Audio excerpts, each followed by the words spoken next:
For our project, we decided that with the COVID pandemic that's just taken place, a lot of companies are starting to either bring people back to work or trying to decide if they're going to leave them in person or remotely, or if they're going to kind of do a hybrid of the two. And so as a group, we created an assessment that allows them to kind of determine where they should do it, because there's a lot of complicated things to consider when considering whether or not to go back in person or whether to stay. So the assessment kind of lets people think about all the different issues that might be involved in making that choice, because there's a lot of things for a company. And speaking of like the 3 bottom lines, there's just a lot of things to consider besides just like whether or not it's feasible or not. And so we want to take into account the impact on the people that are like being asked to come back to work or staying home, and then also the environment and the impact that it has on the environment. And then lastly, of course, the profit and whether it's feasible from a monetary standpoint. So with those taken into account, then we were able to create an assessment that kind of not only assesses like where your company's at that time, but it also kind of gives a company like the different issues that they need to think about. And so there is 10 questions for that assessment that are going to be asked, and they have to do with, where's your company located? Is that going to impact commute time and safety and those kinds of things, and different demographic information, like how is that going to impact the diversity of your company, or is it going to give fair treatment to men and women, or your educated employees versus you're not. And so those are all kind of things that need to be considered when you're talking about going remote or staying in person. Just kind of different company processes that are in place. Are you able to maintain your company's culture if you've been in person and you decide to go to remote? How is that going to impact your processes? How's it going to impact employee mental health? And just all those kinds of considerations that need to be taken into account and that are impacted by a company's decision. Another thing that's really important to think about is that the pandemic actually changed the world and the way things work. And so even if in-person might have been working before the pandemic, it doesn't necessarily mean that you can just keep doing that and it's going to work after, because they've kind of shown that employees really like being able to work remote, and they feel like they've been able to show that they're still productive when they're remote.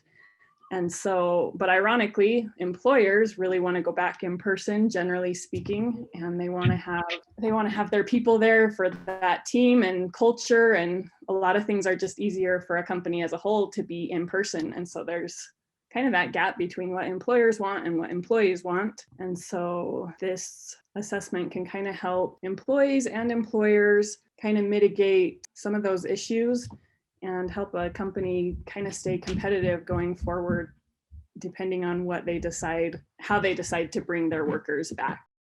I will argue that all of those companies who took the assessment and realized that they should go 100% in person, I'm going to argue that they are 100% justified, and even the other groups should join them. Going in person is a good way to go. Who wouldn't be proud to be able to fist bump their team and work at some office like this on my slide? Some of the recommendations that I have for going 100% in person to validate some of the employers' desires is that employees can get better collaboration and a sense of belonging when they're together. There's been a lot of technology improvements that has really tried to bridge that gap with employees being remote for so long, but you just can't make up for all of the deficiencies in the small talk and the deeper, longer conversations and the interactions that come with being in the office. And with that, it'll help you establish cultural norms and spark more innovation. When you are together, when you're able to collaborate and feel like you belong together, it'll spark meaningful conflict and debate, which improves innovation. And behavior is really what drives culture in companies, because you still can have culture and innovation, that can still happen when you're remote. But when companies are intentional, there are just more ways to be able to spark that innovation and drive an intentional culture. Last recommendation I have is be able to use the resources that companies have already spent money on. They've already purchased this building. They've already purchased these cubicles and these desks and built these fancy conference rooms and designed these things for a workspace. And if they don't use that, those will just be sunk costs. And that could really be detrimental to a company. And so being able to utilize those resources collectively would be a huge plus for both employees and employers. I've addressed a few of the rebuttals and the recommendations. One of the biggest rebuttals for going 100% in person is like what was mentioned earlier with the assessment, is that a lot of the employees right now, because they've gotten so used to working remotely, that change is hard and they don't really want to go back to the office, at least not 100% right now. That would be something that employers would have to incentivize and be very transparent and very open in their communication, and very empathetic with their employees, because that's a hard thing. And then they're just ultimately, they will have to miss out on some employees who just don't want to and refuse to come back in person. Some of the implications of going in person goes along lines with all three of the bottom lines. I've mentioned one, there is a cost to maintaining a building and to buying resources at an office. So it could cost more, but you're also not going to lose out on the cost of the sunk costs of the resources you've already purchased and already invested in. Social bottom line is huge in being in person. It just can't be made up in any other way. As beneficial and helpful as these virtual platforms and software are. And environmentally, the bottom line will help a lot more when organizations are consolidated into one place. They can make more of an impact in the communities where they're at. If they're one place, they can do service projects and things like that, and initiatives and donations and charities where they're at instead of where they're scattered all over. It wouldn't be as meaningful for the employees or the community. And then as well as this environment, this format will be good for both peaches and coconuts. Peaches like the rules, they like coming back to the office, and the coconuts like the people. They want that interaction. And so you can accommodate and should accommodate for both of those groups. Just quickly, some statistics on some of these things is that connection and belonging are two of the top 5 most sought after job characteristics that job seekers are looking for right now. And that can really be utilized going in person. And it's been found over the last year that when companies are very more intentional with their innovation and their culture that they can do when they're in person, retention rates are higher, engagement is higher, resiliency is higher, and companies will have more leverage in their recruiting and be able to attract the right talent. I am going to argue that companies need to let their employees have the option to work 100% remotely. The reasons why it's beneficial to be able to work remotely, if your job allows it, is that you are better able to have a better family work-life balance, that you can take care of your family alongside working. Instead of useless breaks, you can throw a load of laundry in. That way, when you would have got home from work, you would still have laundry and homework to help with and take the dog for a walk. And this way, you're able to balance both lives, and it helps you to not be as stressed. And then when the weekend comes around, everything is done and you can have time to unwind and do the things that you truly want to do. It's less stress on yourself and your family. Another reason remote work should happen is it's a higher productivity, that you're able to concentrate more while you're at home. You don't have as many distractions in the office, people walking by, just chit-chatting with you, and then you're completely taken away from what you were doing. So you're able to get more done at home in a shorter period of time than being at the office from 8 to 5 every day. You're also able to not only have more work productivity, but also at your home, you're able to be more productive, to be able to help when needed. And lastly, another benefit is that the company is going to save space and money. That if all of the employees are able to work from home, there could possibly be no reason that they need the building. They sell it, they've just saved tons of money by not having the cost of that building. So it also helps the employee save money as well, that you don't have the commute, so you don't have wear and tear on your vehicles, you're not traveling. You're also helping to save their environment with the pollution that your car can put out with that long commute. So something that you do have to be aware of, that it is not for everyone. Some people truly do need that human connection. And if you're that type of person and Zoom meetings isn't enough for you, that you have to realize if you're able to do that or not. Are you disciplined enough to be able to say, I have work to do and I have to do that?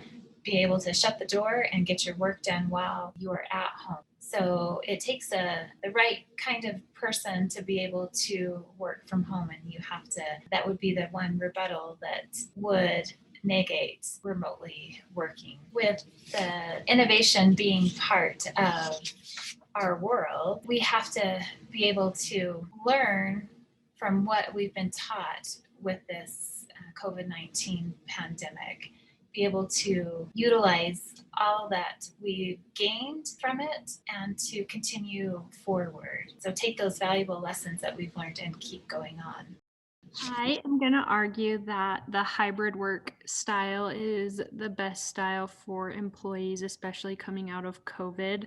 The hybrid work style is where part of the week you would be working from home and the other part you would be in the office.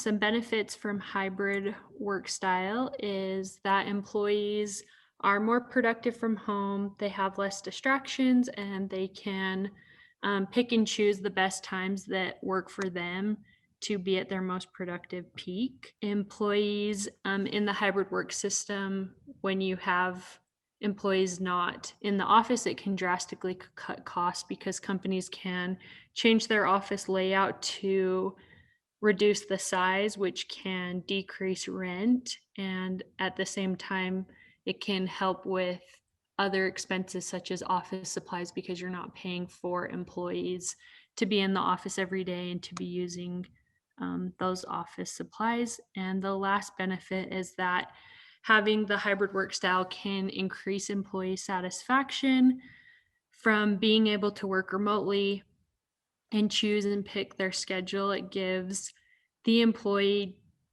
just extra control of their schedule and what works best for them, which can help them with overall happiness in the workplace. Reasons that would be against the hybrid work style is that there isn't that daily interaction for employees, and it is hard for some to not see everybody daily and to build the relationship that they feel like they need to create a strong team. Secondly, remote work increases the reliance on the IT department. So if you have employees that are at home and having problems with a computer and trying to get help from their IT department, that can cause a real stress and just extra work for your IT team. And lastly, the risk of potential burnout is extremely high when working from home. Employees know that their computer is just in the next room and they can jump on for a few minutes and it ends up being a few hours. So it really can complicate work-life balance if employees aren't careful. Overall, the hybrid work system is the best of both worlds for both 100% remote and 100% in office. And so that is my recommendation. For changing careers in a remote world, it's something that virtually every company has done over the period of the pandemic. And companies and employees need to learn how to work in a remote world, because even if you're going back 100% at work or hybrid or even, 100% remote, there's still going to be things that are new because of this pandemic that companies and employees need to learn. And something for companies to do is to be able to make it easy on their employees. And that involves, understanding that certain employees may not know how to use newer technologies or video calls. And companies should be able to give trainings on that so that people understand how to use these things. And if you're going back into the office, people are able to transition back to the office effectively and be able to do that without any hiccups and other problems. Another thing with companies is that building trust in unconventional ways, especially in remote work settings, needs to be something that they need to understand how to do. And that's something that can be hard because, like we talked about earlier, there's no replacement for being in the office and having, the little small talk or being able to have small conversations with the people that you work with. But understanding that even in online remote worlds or hybrid worlds, you need to understand that companies need to be able to build trust with their employees and their managers in different ways. And that could come through playing games with your employees. There are some companies that they'll have meetings almost daily where they just play a game to get everyone loose and get everyone more comfortable with each other and make them more friends and build trust in that sort of way. For employees as well, you need to learn that online communication technology is sort of the wave of the future. Even if you're going back to 100% in-person work, you're going into an office every day, you're still going to need to understand how to use all this new technology, like the video calling, emails, all sorts of online social networking sites, and also learning what works online that might not work in person and vice versa, because things that work online are often going to be different in communication techniques than what work in person. You're able to show a lot more body language. You're able to convey more of exactly what you want to convey to people that you're talking to. So understanding what works in person might not also work online, but we need to learn as employees and candidates for future jobs that online learning or online information is a little bit different. You have to communicate in slightly different ways to make sure that your conversations are conveyed the way you want them to be conveyed. And that can differ from in person and from online.